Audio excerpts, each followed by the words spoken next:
Bonjour à tous, je me réjouis de vous retrouver pour ces énergies, cette guidance du mois de mai. Je vais d'abord parler un peu de tout ce qui se passe là au niveau énergétique parce que c'est un mois de mai qui démarre fort. On a eu donc le 30 hier une nouvelle lune en taureau qui est un signe qui vient quand même nous demander de ralentir, d'être dans nos sens, dans nos plaisirs, dans une période où peut-être on a tendance à s'agiter un peu dans tous les sens, à vouloir être ici. Le taureau, lui, vraiment, il nous invite à nous recentrer, nous repositionner, à faire des choses qui nous font du bien, à faire moins, mais mieux. On a aussi, en même temps que cette nouvelle lune, une éclipse solaire qui vient vraiment nous inviter à aller dans nos profondeurs, dans nos racines. Les éclipses, ça va être des moments qui vont être propices à aller libérer des mémoires karmiques, des mémoires qui sont enfermées, qui sont cristallisées. Donc ça peut être un bon moment pour venir s'offrir un temps de connexion, un temps de libération, pour venir vraiment aller toucher du doigt ce qui peut être dérangeant, ce qui peut frotter à l'intérieur de nous. Ça peut faire vraiment remonter des vagues émotionnelles assez importantes. C'est comme si on ouvrait toutes les portes de la maison et on laisse tout sortir. Donc tout peut être un peu remué, un peu bouleversé. Et dernière étape de ce week-end, Beltane. Beltane qui est une des fêtes de l'année celte qu'on célèbre le 1er mai. Et c'est une fête qui est liée au feu. C'est vraiment ce feu créateur, ce feu joyeux. Donc il peut y avoir encore des énergies assez fougueuses, assez colériques. Ça peut dépoter un petit peu avec Beltane. C'est pas une fête qui est lente et douce. Donc avec le taureau, lui qui a besoin de tranquillité, ça peut créer des étincelles. Voilà, ça peut vraiment frétiller un petit peu comme ça. C'est une fête qui va vraiment honorer la fertilité, qui va être liée au feu. Voilà, il y avait des rituels où on passait au-dessus du feu pour pouvoir honorer et célébrer les nouvelles unions qui avaient pu avoir lieu. Il y a des choses très joyeuses et très festives autour de cette fête.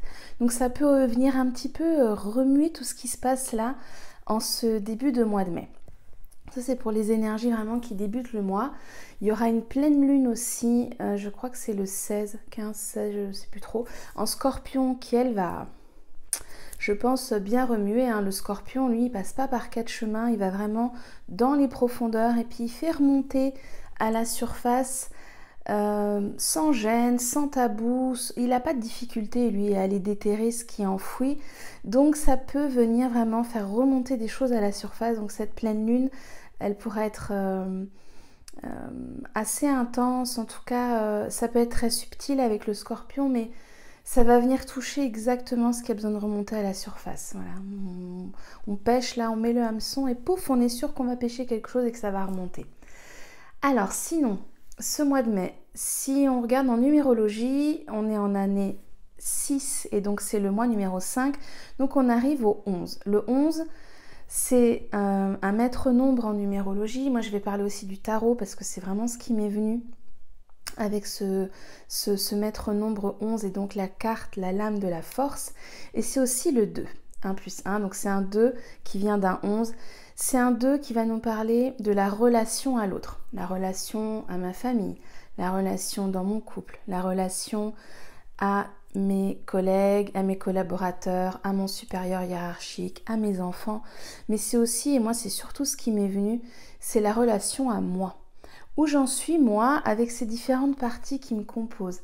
Quelle attention je me donne? Est-ce que je suis égocentrée? Donc est-ce que je suis centrée sur moi, mes besoins, mes envies et que j'oublie qu'autour, il y a quand même des personnes qui tournent autour de moi, qui font partie de mon environnement, qui m'aident aussi à grandir, à évoluer.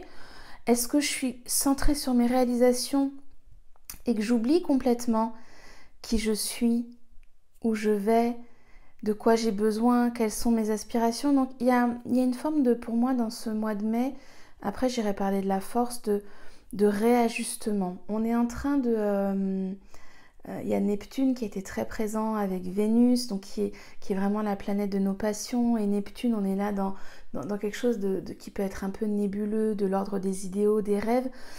Ce mois de mai, dans ce que je ressens, il peut y avoir une forme de nostalgie, de tristesse par rapport à des choses qu'on pensait voir arriver, qu'on pensait manifester, qu'on pensait toucher du doigt. Et puis en fait, on est en train de lâcher. On est en train de lâcher des idéaux. On est en train de lâcher des rêves. Et ça peut générer une forme de tristesse, une forme de ressenti d'échec. Peut-être que j'ai échoué, peut-être que j'ai mal fait. Et ça peut créer à l'intérieur de nous une forme d'ambivalence, une forme de tiraillement. Mais une fois que vous aurez passé ce moment déjà de mise en conscience, qu'est-ce que je suis en train, moi, là, de laisser aller? Quel est le rêve? Quel est l'idéal? Sur quoi j'étais en train de m'illusionner, en fait? Sur quoi j'étais en train d'être dans quelque chose de l'ordre du faux semblant, de quelque chose qui finalement, je le savais, n'allait pas arriver, mais j'étais en train de m'accrocher à ce rêve, j'étais en train de rester dans une forme d'autre réalité, comme si on s'était créé une autre réalité. Puis là, ce mois de mai, il nous est retombé un petit peu sur Terre, dans l'ancrage, dans notre réalité, dans notre quotidien. Mais une fois que ça va être libéré, que ça va être connecté, déjà le fait de le remettre en conscience, ça va déjà faire remonter l'information. Et bien après, je sens de la légèreté. Je sens vraiment sur le début du mois cette phase un peu d'entre-deux. Vous voyez, quand on se lève, on se réveille, c'est un peu brumeux, on ne sait pas trop comment on se sent, on n'est ni bien ni mal, mais on a besoin d'un temps.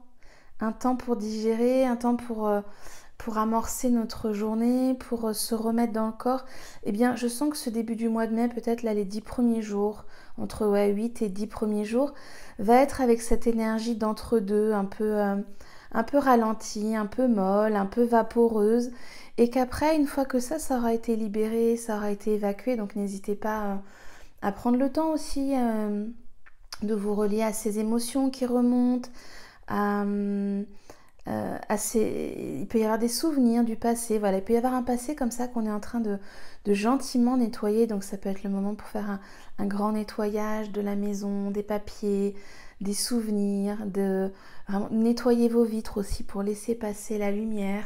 Il y a quelque chose de sortir, d'aller vers l'autre avec ce mois de mai, et comme ça d'accueillir vraiment une forme de nouvel état, de nouvelle posture. Et ensuite, j'avais envie de vous parler de la force, parce que moi, c'est vraiment la lame. Je suis en train de la chercher dans mon tarot. C'est la lame qui est venue... je ne vais pas la trouver. Elle est où, la force? C'est vraiment la lame qui m'est venue quand je me suis connectée à cette guidance. Et c'est le 11 au tarot, hein, c'est le 10, c'est le 1. C'est cette carte, c'est cette lame, c'est cette énergie qui est en train de nous parler de notre axe. La force, elle vient vraiment nous demander quelles sont nos envies profondes. De quoi est-ce que là, vraiment, maintenant, j'ai envie? Si je me libère de ce que je dois faire, ce qu'il serait bon de faire, ce qu'il serait raisonnable de faire pour assurer mon quotidien, ma famille, la reconnaissance de mes proches, de mes supérieurs. Là, tout de suite, maintenant, moi, quel est mon axe? La force, c'est vraiment cette lame qui nous permet de tourner comme ça autour de notre axe central. Il y a vraiment une très très forte verticalité, il y a un alignement très fort avec cet arcane, et je sens que vraiment ce mois de mai, c'est une invitation à nous aligner, non pas sur peut-être des choses qui étaient activées précédemment, sur des envies, des rêves, des idéaux qu'on a pu construire au fil des années précédentes, et puis comme on s'y est attaché et que c'est devenu notre fil conducteur, bien on y va, on se dit je vais aller jusqu'au bout, je vais continuer sur ce chemin. Là, ce mois de mai, il nous demande vraiment de remettre les compteurs à zéro. C'est le 1 et 1, hein, donc il y a 2 fois le commencement. Je remets les compteurs à zéro, je me remets sur un nouveau départ, et je me remets 2 fois sur un nouveau départ. Donc il y a peut-être cette nouvelle lune et cette pleine lune qui vont initier comme ça ces 2 départs. Et je regarde maintenant où je veux aller, où je sens que j'ai envie d'aller, et où je sens surtout que ça me donne de la force. Si ça me fatigue, si ça me pèse, si ça me coûte, si j'ai du mal à me réveiller pour aller faire ça, si ça me donne des nœuds au ventre, si ça me donne des maux de tête, bah, y a des chances que ce soit pas le bon chemin. C'est un mois de mai, je sens qu'il va pas nous laisser trop le choix. C'est-à-dire qu'on va vite comprendre si c'est le bon chemin ou pas. Après, on peut insister, on a notre libre arbitre, on peut y aller encore et encore et persévérer. Ça, c'est vraiment à chacun d'appréhender, d'explorer ce chemin comme c'est bon pour lui. Mais la vie, en tout cas, elle risque de rapidement nous dérouler le tapis rouge si vraiment on prend la bonne voie pour nous, celle qui est la plus juste et qui nous permet l'évolution la plus alignée pour nous.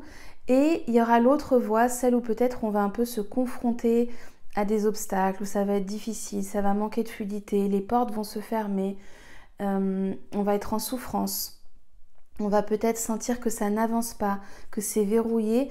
Eh bien, ce sera peut-être le moment de se dire, ok, ce chemin-là, même si j'en avais envie, même si je pensais que c'était ça, finalement, c'est peut-être pas ça. C'est peut-être pas là que je vais aller.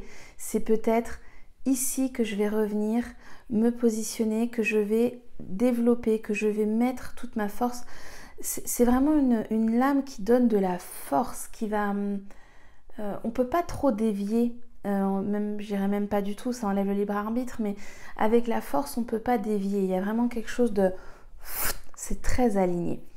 D'ailleurs, pour vous soutenir ce mois-ci, j'ai réalisé une méditation pour vraiment vous aider à trouver cet axe terre-ciel. Je sentais que c'était...